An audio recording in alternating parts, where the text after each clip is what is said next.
Just what's the stuff? Just don't be a dick. Yeah. Just don't be a dick. Well, it's true. Well, in some ways, it's true, right? I mean, if you're going to grow your network, and actually, it's who you know. It's not necessarily always about what you know.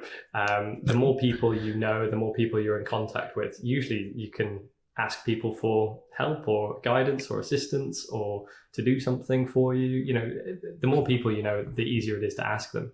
The question is how easy do you build a network? Yeah, how do you do it? Oh, how did I do it? I think it does boil back to just don't be a dick and just build your network. I think though it's quite hard in terms of, certainly with being in general practice, it can be quite isolating and you almost feel like a bit of us versus them. And I think you have to build an effective network. You have to almost get out of that habit and be quite comfortable with sharing, which is, I will admit though, is easier said than done. I'm not always good at it. So I had an email, like an example yesterday, I had a GP local to me who said like, oh Dave, I've seen the System 1 auto filing stuff. I need to do a risk assessment form. So go back to our previous videos, is talking about the DCB 0160, all fun, exciting stuff, the emails I get. And he said, I haven't got around to writing it. Have you done it yet? Can I have a look at yours? And I was a bit like, and so you could take that request in terms of two ways. They could either say, no, it's mine. Like, no, I'm going to do this by myself. But actually having a kindred spirit or someone that you can bounce ideas off is invaluable, certainly if they're in the local populace. So I just turned around and said, look, honestly, I'm in the process of writing it. Once I've drafted it, by all means, I'll happily share it. Because, you know, those back and forths are so important, and it's trying to then put that into trying to think of other people in terms of like, oh, okay, yeah, they might not be able to help you, but you might be able to help someone else that you know. So for example, I had a meeting, I had a phone call the other day, and this has sort of worked two ways. So I had a GP trainer friend of mine who a good friend of hers said like he's trying to set up a selling course for clinicians, so wanted to know how to sort of get things set up, getting on Kajabi, wanted to pick brains of other clinicians who are doing stuff, and she said, oh, you need to speak to Dave. And I spoke to him, had a lovely chat with him the other night, and then went, no, you don't need to speak to me, you need to speak to Joe Watkins, and then put them in touch with her. So it's this sort of almost like this networking, you know, think of people that you know, of like, oh, you need to speak to so-and-so. And generally, you know, I will warn people if I'm shared their details out, but I think the majority of the time people don't really mind.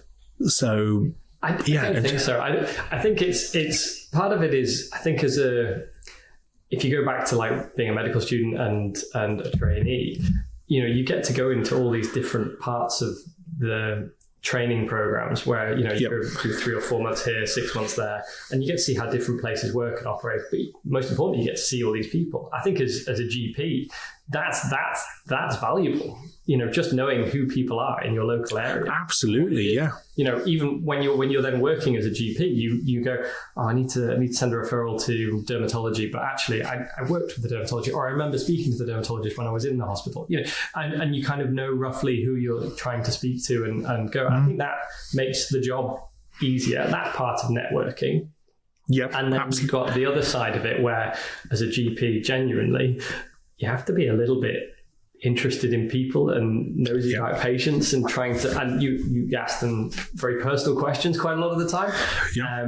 But the reality is that you can use all those skills to network with people. I was having a conversation with a couple of a doctor and a non-clinician yesterday about writing SOPs for setting up a clinic that they were going to go and do. And the clinician I was speaking to was saying, I'm not sure how to write these, or what would they even look like? How would I find that out? I was like, well, go and speak to the practice manager in the place you're already working. You know, Yeah, you've got. If you like the people and you're friendly, they'll usually help you. You know, it's a very analog, very real, face-to-face version. Slightly similar, but in real life compared to doing it on, say, like LinkedIn or social media, where you've got connections with people in different spheres of influence. But that's the point, right? Is that you can do it.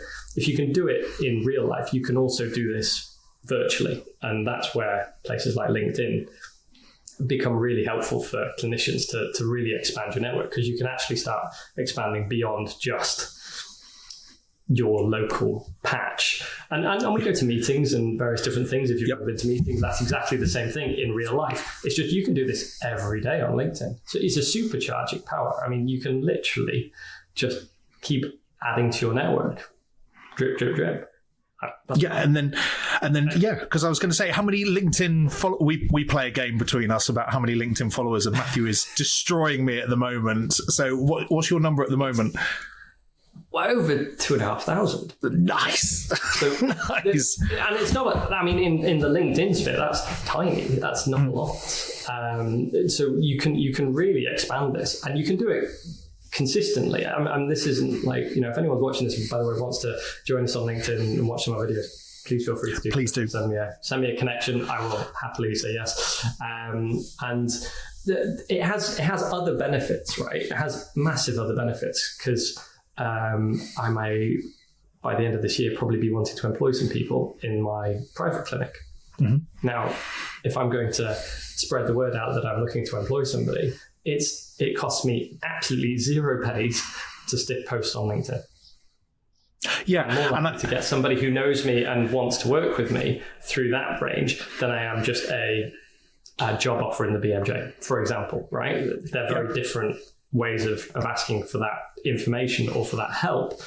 And I'm offering something as well, yes, but the point is the bigger your network, the more likely you are to find somebody who might be interested. And that's the value of the network. It doesn't matter if it's real or virtual.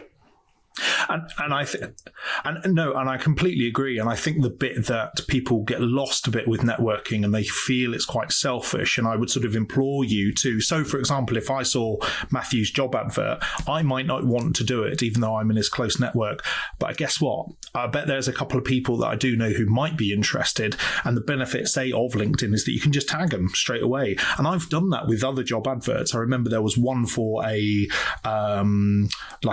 pharmacy writing opportunity for a online question bank, and I went, hang on a second, I know Virginia really well through LinkedIn, and also then text her as well, and then I just tagged her saying like, and actually I put a little job reference in saying like, at Virginia would be superb for this job, really works hard, has got some really great content out there, and it's just that's the way to get a job. Yeah, absolutely. It's like, just get her a job. And then she texts, honestly, so because of notifications, she then texts me within half an hour saying like, oh, I just saw that, Dave, thank you very much.